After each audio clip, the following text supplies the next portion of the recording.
Great. Thank you everyone for joining us today. Welcome to our Munch Learn. We do have some new faces, so for the benefit of everyone, I'm going to go around very quickly to do some introductions. Thankfully, this is one of those sessions where I don't have to do a lot because Deb's speaking on behalf of the Rail Innovation Group. So she's all prepped. We're all obviously here the way you say that sarcastically. We are obviously here to talk about our Parcels as Passengers work stream that we did and published, and we have some of the contributors on the call. So do a quick few introductions. Welcome also to a new member, and then I'll hand over to Deb. So first of all, my name's Liam Henderson. I'm chair of the Rail Innovation Group, and on my screen, either side of me, is Deb and Johanna, who are also leaders of the Rail Innovation Group. So if they could introduce themselves, and then we'll move on, and I'll just run through the names. Hi, I'm Deb Carson. I work with Liam at the Rail Innovation Group, and I also work for the High Speed Rail Group, which is like an industry group that I look after, and do some other work with other people in rail because I'm freelance basically. Thanks, Johanna. Can hear some of these dogs. Hi, I'm Johanna. I'm also part of the Rail Innovation Group, and I work as a freelance consultant in rail and mobility as well. Right, thanks, Liam. Yeah, I just wanted to kind of introduce this this session really, just to say that, as many of you will know, we've been working on this this kind of work stream, I suppose, for well, quite a while now. Actually, we kind of looked at it towards the end of last year. Just really because we just thought that as a kind of as something of interest to the rail community, and something that Rail Innovation Group could perhaps usefully do, is to kind of explore what is happening around kind of using rail as a means of the sustainable delivery of parcels, essentially, and looking at all of, the context around obviously the pandemic, the complete shift in how the passengers are accessing rail, and obviously with COP26 coming up towards the end of the year, we just thought we could sort of usefully look at it. So our method, as some of you will know, but I'll kind of roughly set it out. It was our method was really that we had a workshop at the back end of last year with our RIG community, and obviously pushed that out as far and wide as we could to get a kind of a discussion really within the community at RIG about, one, what we could usefully do in this space, and two, what, to try and suss out what was actually happening. And I guess initially what we found was that there's actually more happening than we thought, but it all seems quite I suppose unconnected and lacking a sort of a high level strategy, I suppose, if you're considering this concept as a kind of mechanism for using the overall transport network in the UK more sustainably. So from that, and from doing some sort of further follow-up and research, we thought that perhaps the most useful thing we could at least start with was to pull together some kind of report that highlighted what was happening in this space, and with contributions from many useful contributors, so some of who are on the call and what you'll be hearing from in a while. So this is, as we saw it, it's kind of a first step really, and we were quite conscious that there was going to be things missing from this report inevitably, but we did our best to sort of pull it into a coherent publication. And so that's what we did, and we launched it how long ago did we launch it? 3 weeks ago? I can't remember. My sense of timing is completely off since 3 weeks ago. 3 weeks ago. Okay, so we had some really good engagement, and we were delighted to have that Network Rail were able to contribute and sort of set out why Network Rail think it's important, which is obviously extremely important for the industry as a whole. And I suppose really what we wanted to do next was sort of build on the quite positive engagement that we had with the report. Obviously, we pushed it out far and wide through all of our usual channels, social media, LinkedIn, etc. Had some really positive feedback.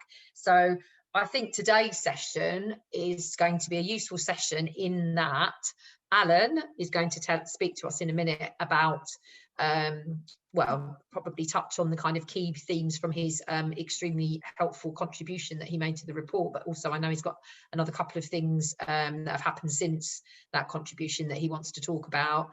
And then also we're going to hear from Daniel from Network Rail a bit more about where their thinking is. And I think Jenny's also got something to feedback on in terms of next steps from Network Rail and what we might, well, I'd like to we want to take the credit and say we've stimulated some kind of next steps in that sense. So you know, it was a really useful just general engagement sort of formula for us, I suppose. It's a new thing, we've not done anything like this before at RIG, so we were personally all quite happy with how it went.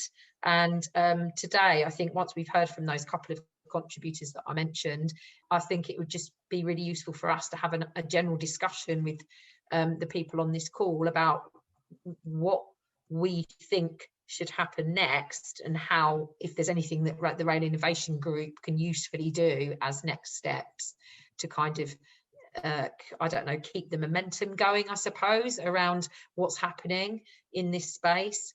And also, you know, we have some ideas about perhaps whether we should hold some kind of a round table event at a later stage to get a bit of a kind of strategic conversation going with the right people. But obviously we need to fully understand who the right people are, and this community could probably help us with that.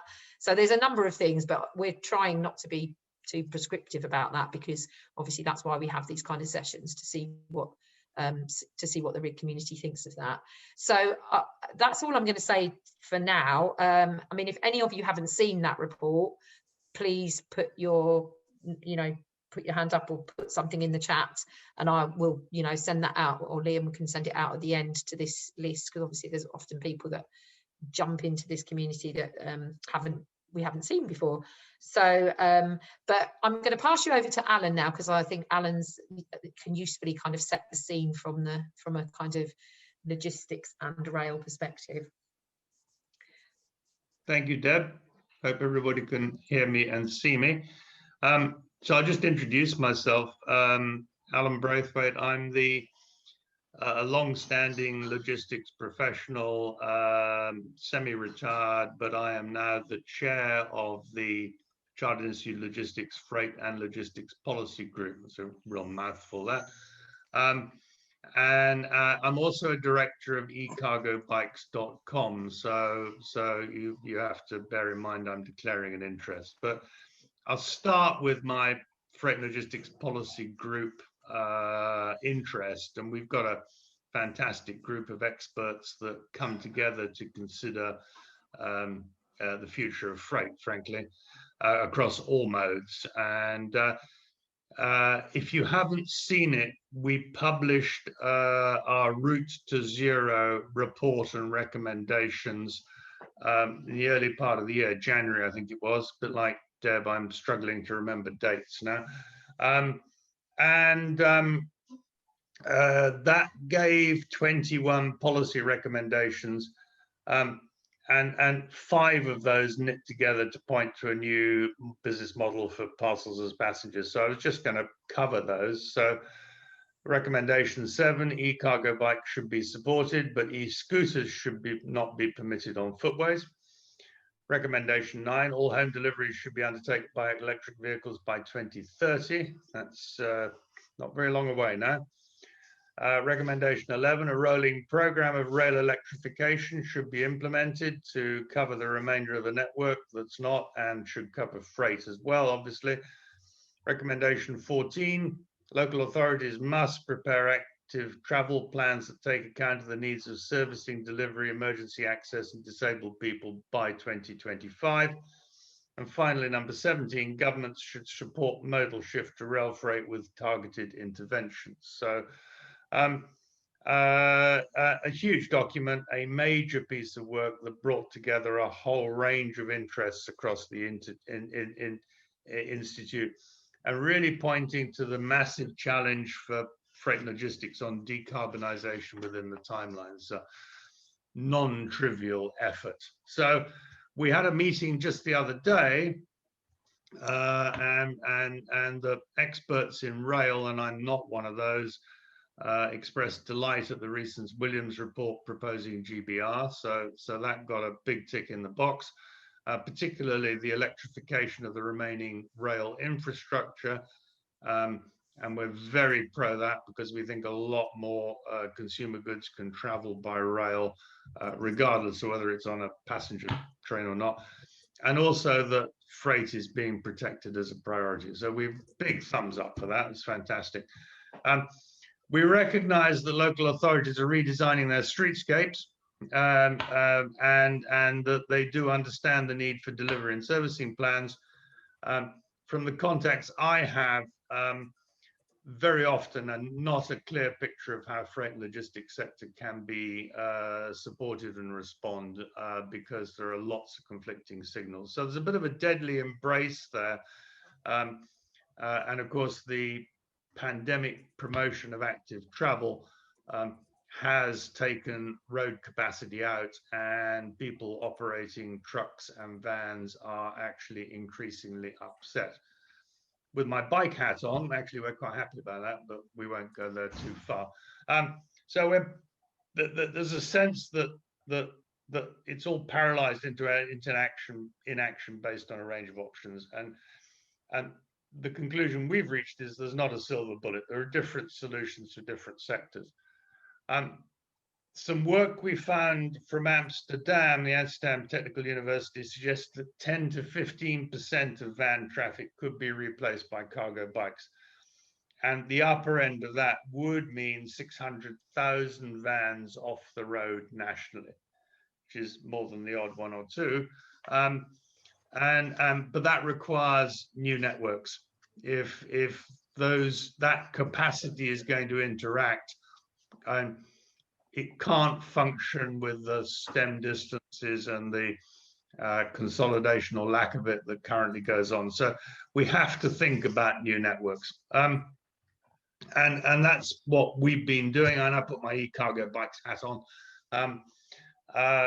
What we've been doing at e-cargo bikes, and we've developed a model of micro hubs to be able to consolidate and service different types of demand, because we have to connect with different clients' commercial supply chains. And in that context, the idea that rail stations could become micro hubs, parcels as passengers, are really, really exciting. And I just wanted to reflect on a couple of observations. The challenge with micro hubs is floor space. And we've seen that through a number of examples in the parcel sector. E-cargo bikes is specializing in grocery delivery for big retailers. That's where we're pointing our hat first, but we're perfectly capable of taking on other stuff, and we do. So stations would really struggle to accommodate vans and accommodate any sortation activity. And the same is true once you get into expensive real estates inside cities for micro hubs. You have to be moving stuff on the fly, and the examples of railway arches being used to sort parcels, I've seen photographs of it. It's breathtakingly inefficient, and the cost of that space is going up all the time. So managing the space, recognizing that vans take up a huge footprint, and then also the cargo transfer from a space and productivity point of view, is a critical factor to adoption. And I'm pleased to report, and I'm not going to show you a picture, you'll have to wait for that. We have now designed a containerized cargo bike, and we have applied for patent registration for this. So what it means is that if you think of it as parcels as passengers, a container can go straight through from picking to final delivery with no sorting and much more effective handling. And the bike will be able to pick up its new load in about a minute. And those modules will be self-rolling, and they will be stackable at least 2 high. Which means that again, that space management will be a critical factor. The reason I'm reluctant to show you a picture at the moment is that we're out raising funds because this has now got very exciting. But please watch this space because it's an exciting development. And there are a couple of people on the call that we have had conversations with. So stuff just takes time, but we're hugely excited by this as a technical development. And when you see it, it'll blow your mind. That's me. And you're on mute, Deb. Of course, I'm always on mute. Thank you, Alan. That's really interesting, actually, and as you say, really exciting to hear that about the about your patent. I mean, hopefully, once you know when you can share stuff, you'll be able to share it with us, and we can share on to this community. And I'm also really interested in. I mean, I think I've seen the policy paper, but I don't think others may not have done. So perhaps that, and if you could also share the sounding really interesting research from Amsterdam on the e-cargo bike replacing vans, the kind of, you know, some detailed stats on that would be extremely interesting, not least because we have a Birmingham University MSc student who's actually decided to do a project on this, so I'm sure he would be very interested to see that as well if he hasn't already in his literature review. So thank you. That's an excellent sort of overview from that perspective. Do you want me to rummage around in my hard drive while other people are talking and try and stick the links onto? If you can, Alan, but if you can't, if you don't find them, then afterwards is fine. But yes, thank you. I'm not very competent at doing that sort of stuff, multitasking. I'm a bit old for it. That's fine. You can send it afterwards, and we'll send it out. Not a problem. Okay. So can I pass over to you then, Dan, to sort of, because I think it's, you know, you kind of usefully follow on from that really with a Network Rail perspective. Thank you. Yes, if I can hit my mute button as well. So I'll start with a bit of an introduction to me and my role within Network Rail, and then talk a little bit about the submission that we made as part of the thought piece. So I'm Dan Fredrickson. I am a customer relationships executive, which won't mean a lot to anybody who's not in Network Rail. So think of it as a bit of an account manager and a kind of project lead on some of what we're doing with the express freight. So I manage the track access contracts and the commercial relationships with a number of freight operators who currently have a license, and also some aspirant freight operators who are working their way through the regulatory licensing process.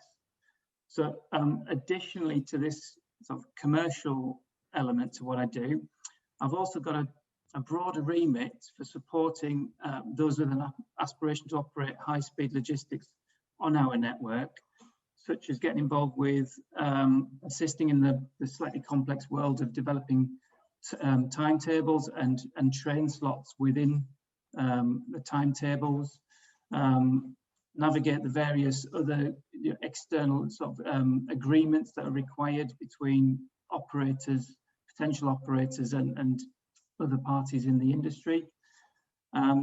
Currently considering the kind of commercials for different parts of Network Rail, such as station access and the track access income regimes that all of these things will need. Another thing is just being that sort of focal point for what is a very complicated organisation with, the number of people that we have is counted in the tens of thousands, so it can be quite a difficult thing to navigate around. So hopefully I'll make that a little bit easier to sort of work through. I try and make sure that the sector's represented in areas of strategic planning and things like what we know as event steering groups, so the kind of the longer term planning of new timetable structures.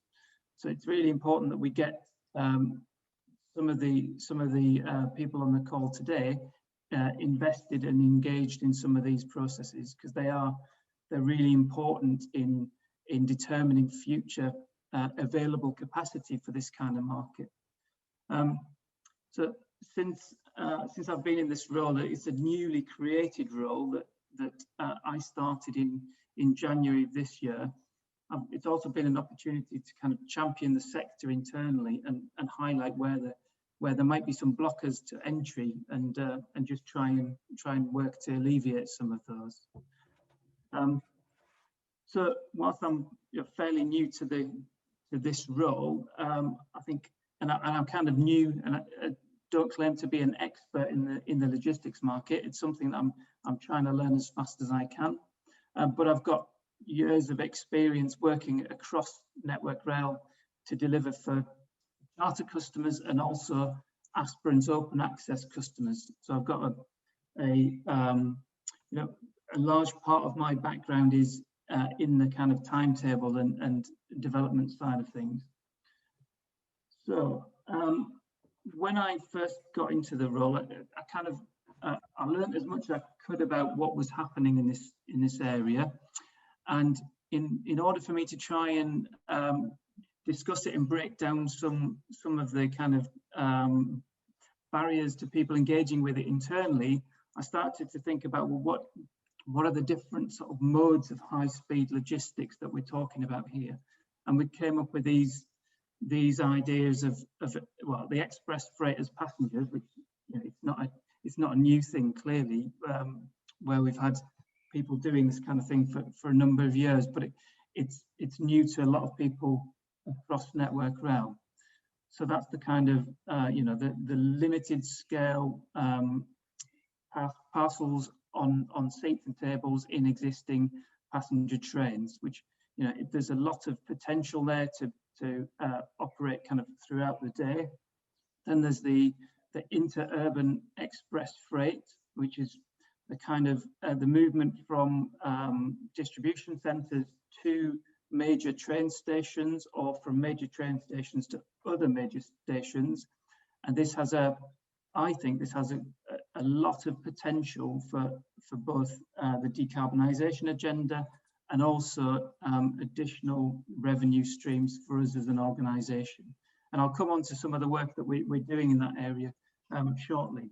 And then the third category was this kind of the trunk logistics services, so the distribution centre to distribution centre type train services, which would be the modified passenger trains for moving this stuff at high speeds, so that it's it has that advantage over rail, ideally.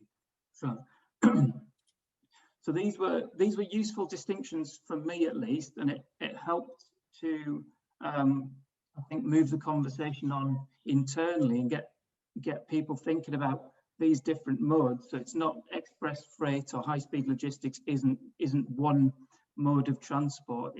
There's subcategories and no doubt subcategories beyond those three that I've kind of talked about there. And I'm interested to understand whether they're kind of useful delineations from your guys' perspectives as well. But I just want to talk a bit more about some of the things that Network Rail is engaged with to support and to kind of better set out what the opportunities are to work with us.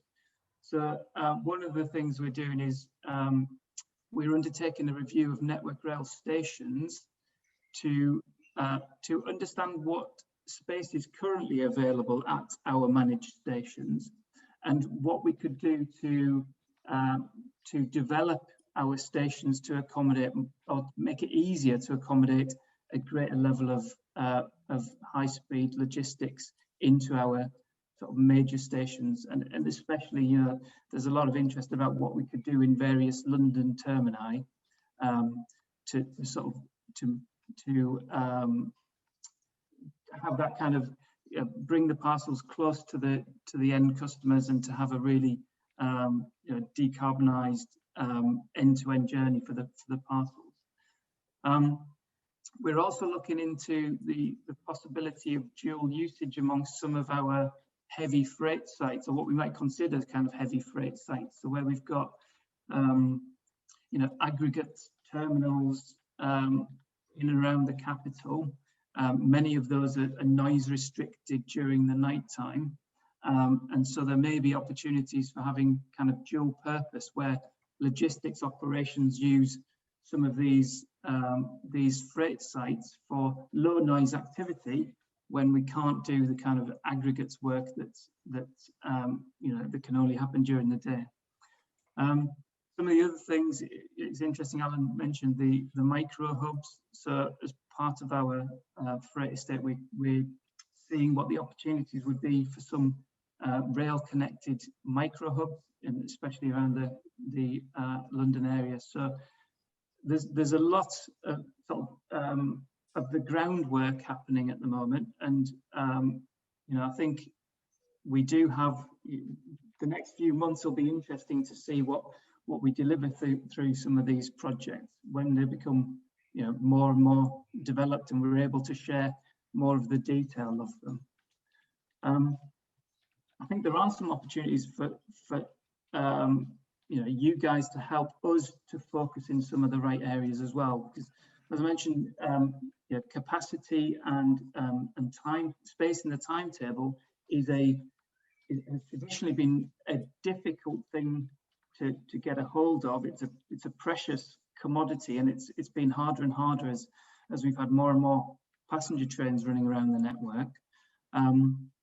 One of the things I'm keen to do is to set in place some of the strategic capacity so that we secure train slots in the timetable that would be between some strategically important areas, so that when we come to hopefully put some of the trains on the graph, there's already space there available. Now, what's needed as part of that is that I am not the expert in what the end customer is going to need when it comes to where they're coming from and where they're going to, but I do have the expertise to work with colleagues in our train planning function to get them into the timetable. So we can act as kind of custodians for some of those. So that's one of the areas I'm very interested to learn how we can work together on those things.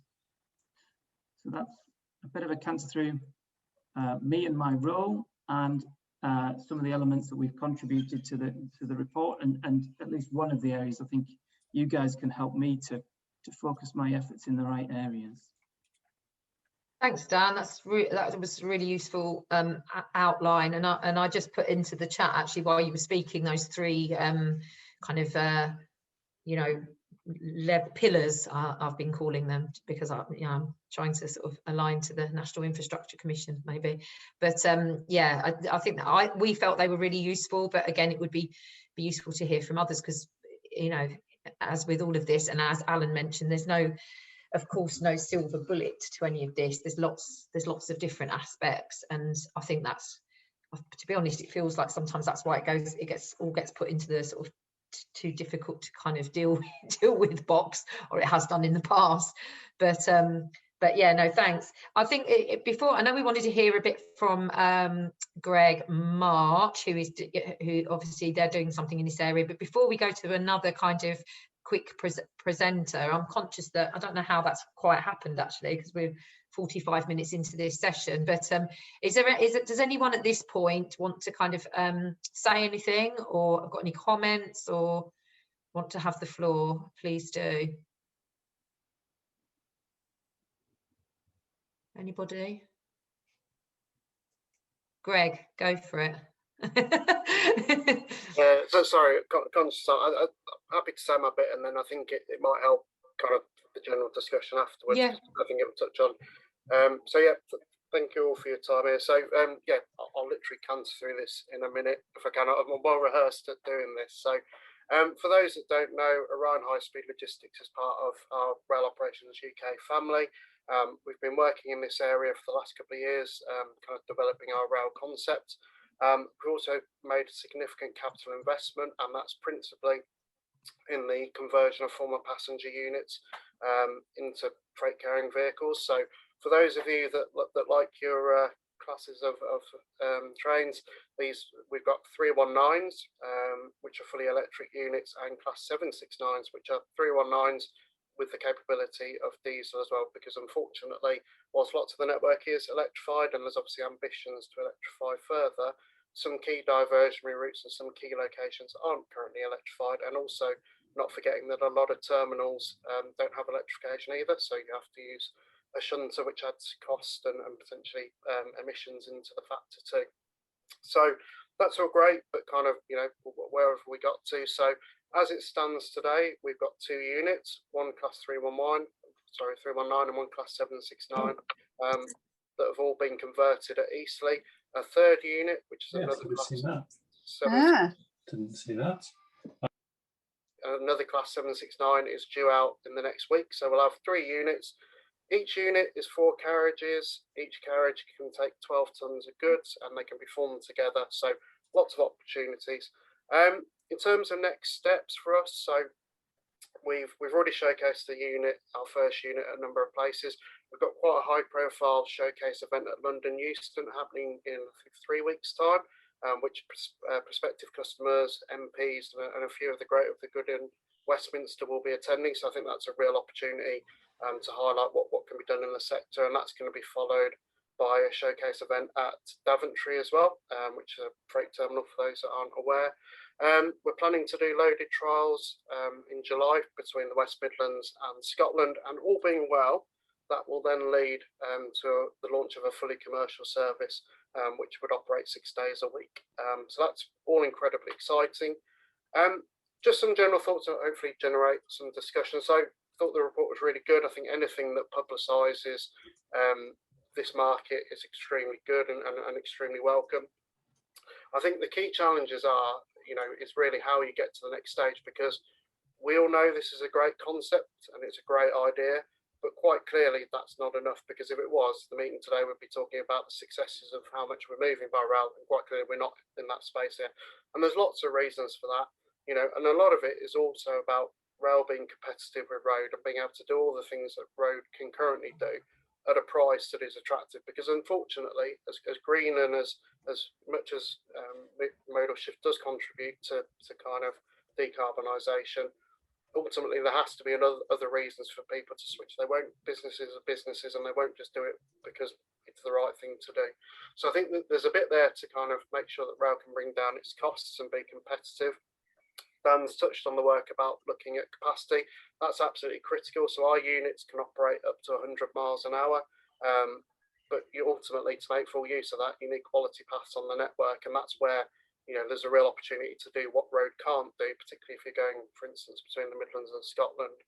I also think there's an element in terms of government support. Obviously, there are grants available in terms of modal shift revenue support. Unfortunately, high-speed logistics seems to fall somewhere between the intermodal side and the bulk side, and it's really suited for something more bespoke. So hopefully that's something that I think would make a real difference, because I think it would help bridge that gap.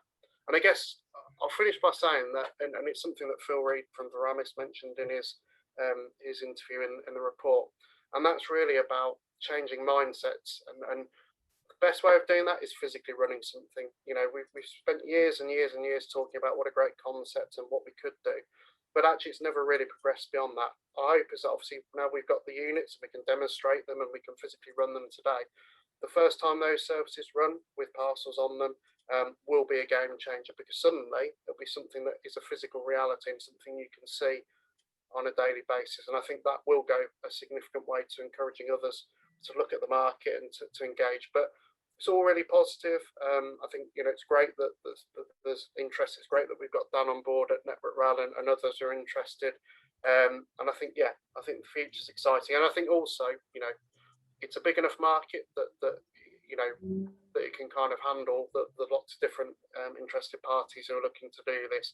I think the key is, you know, is, as we've said, is making sure that all the bits are linked up and it all works together and we're all working towards the same common goal, which is ultimately modal shift growth of this market and decarbonisation. So hopefully that's thank you, Greg. That's that was really useful, and particularly that sort of, you know, how you sort of corralled those challenges for rail into a few sort of bullets. I mean, the cost one is something that's come up quite a bit in our engagement with Veramis Rail and others, you know, trying to engage with the logistics industry, who are sort of have been kind of reticent, I think, really, and I think that's something that we can perhaps do something in that space to try and seek some engagement. That's where I think we thought the round table might be a helpful way forward. If we could get, you know, I noticed in the chat someone said, can't Royal Mail get on board with this? Which, I mean, it almost feels like that's what you need, somebody to kind of commit to saying this is actually something that as an industry we need to do, as in, you know, one of these big logistics companies. Yeah, I mean, to be fair, Royal Mail already do run daily services on the West Coast and East Coast, and they're planning to do more. So that I don't think they're already kind of in that space.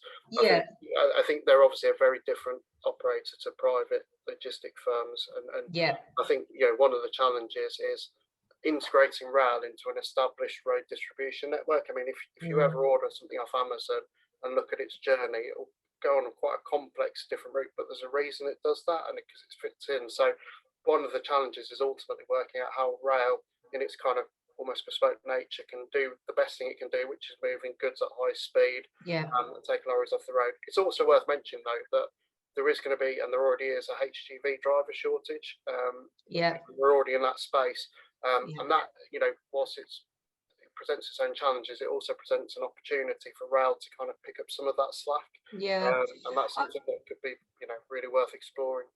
I agree, and I also think it's really interesting because that whole thing about cost in relation, you know, rail as opposed to road, you know, that is the cost in inverted commas, without taking into account any of the sustainability arguments around why you would switch to rail, or at least use rail wherever possible and appropriate.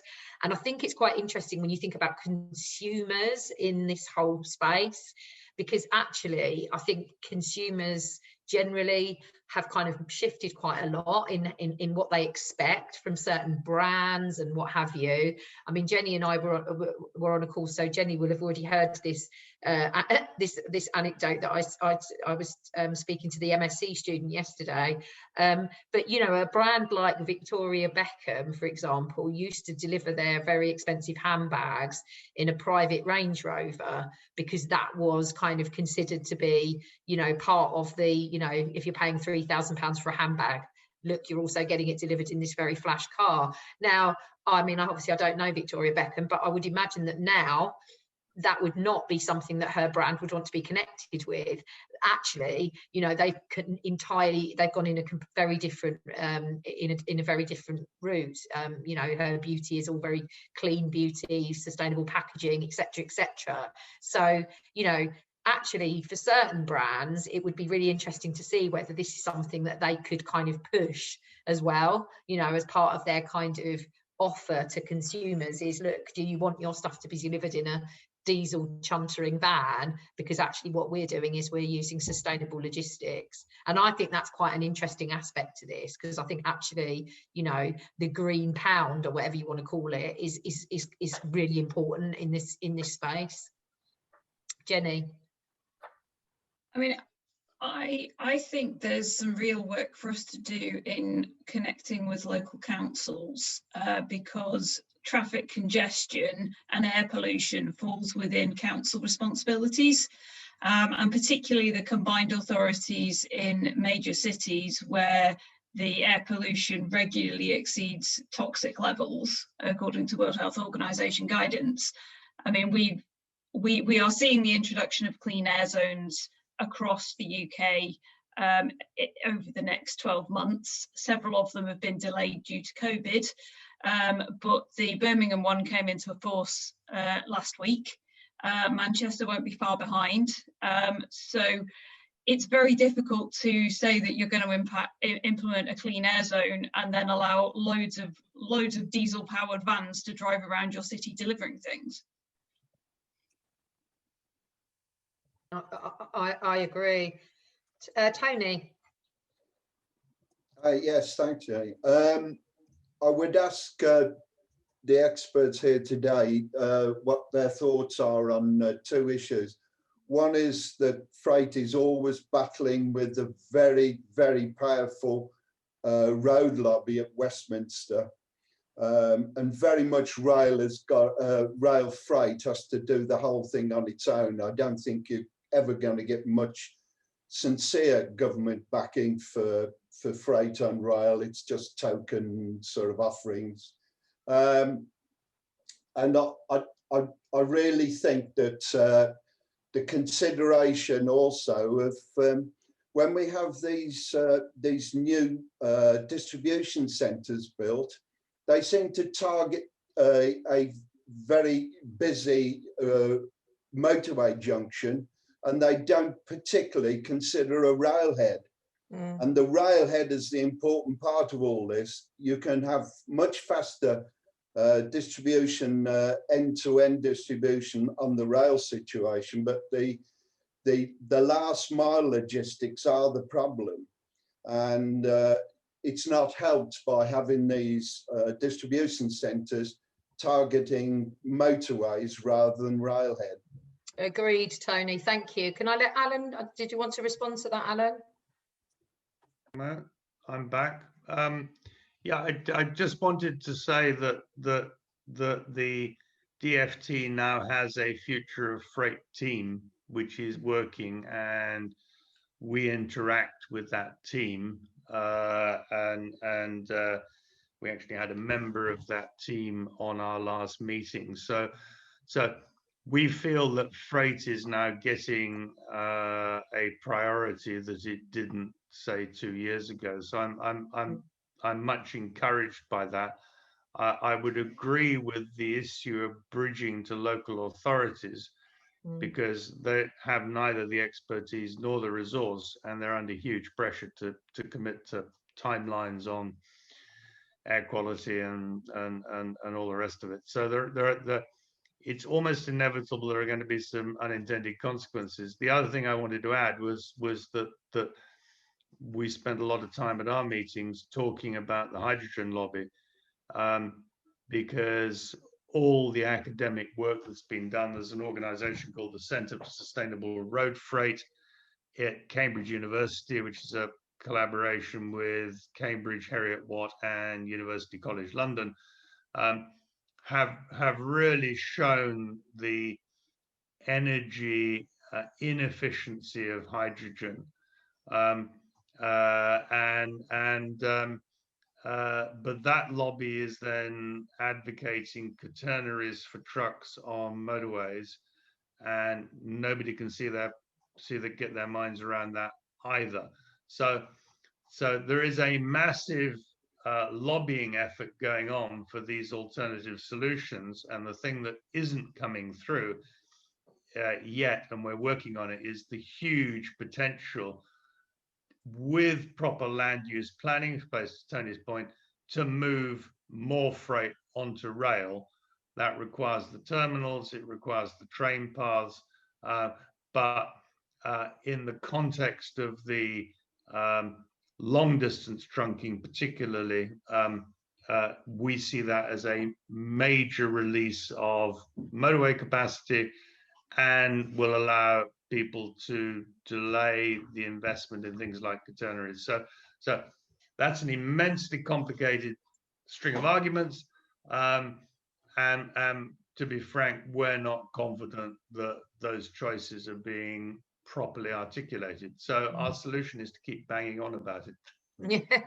Thank you, Alan. And Chris, there's one final thing, because we also published a rural report the other day. So the issues in rural areas are quite different and open to massive increases in deprivation of rural areas if the decarbonisation agenda is not properly handled. So if you want, I'll send you that report too.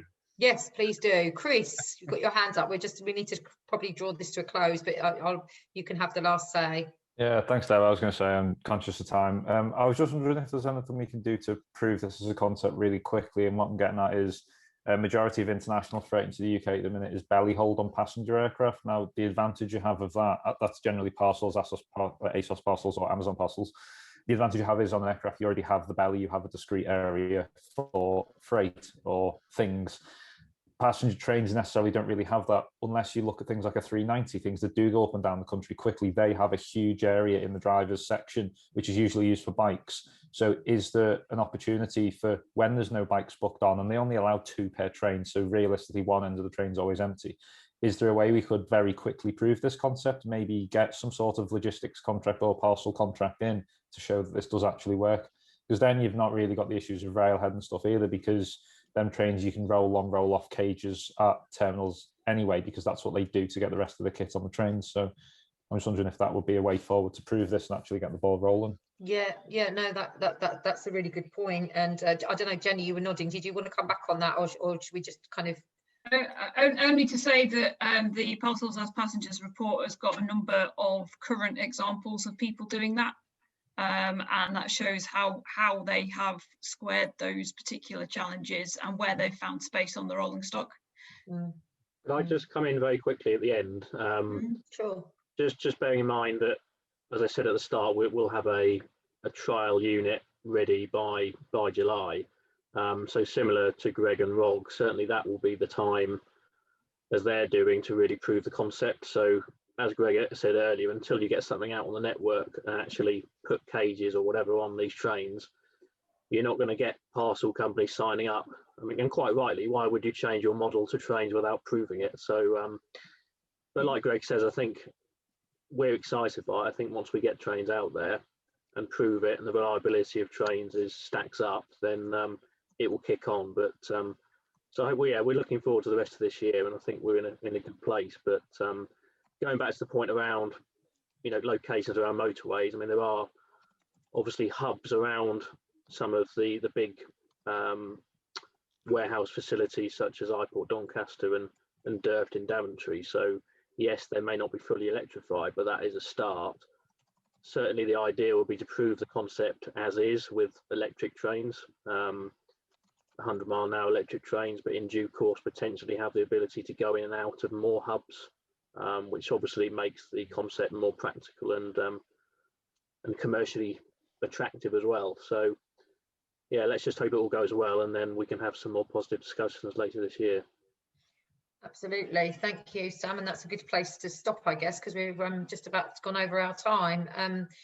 Thanks everyone. There's some really interesting stuff in the chat, which we'll obviously Liam and myself and Johanna will sort of reflect on as we kind of consider what our next steps are to try and, as we've said, sort of maintain momentum on this really. But I just wanted to say again, thanks to everyone who contributed, whether that's through the workshop or discussions or sort of actually through the written contributions that we had. We are going to carry on with our support around this space, as I've said. So, if you've got any other thoughts after this session, please do drop us a line. And shall I pass back to you, Liam, just to say a final wrap up and farewell? Thanks everyone. Farewell. I guess anyone on the call that wants to get involved, do drop us an email or respond to your invite or anything else. Always happy to take new members. If anyone wants to support our work, join up. We can do more of this work. Yes. But thanks. Yeah, second and third it. Cool. Thank you all for your time and enjoy a sunny day. Thank you, everyone. Bye. Bye. Thank you.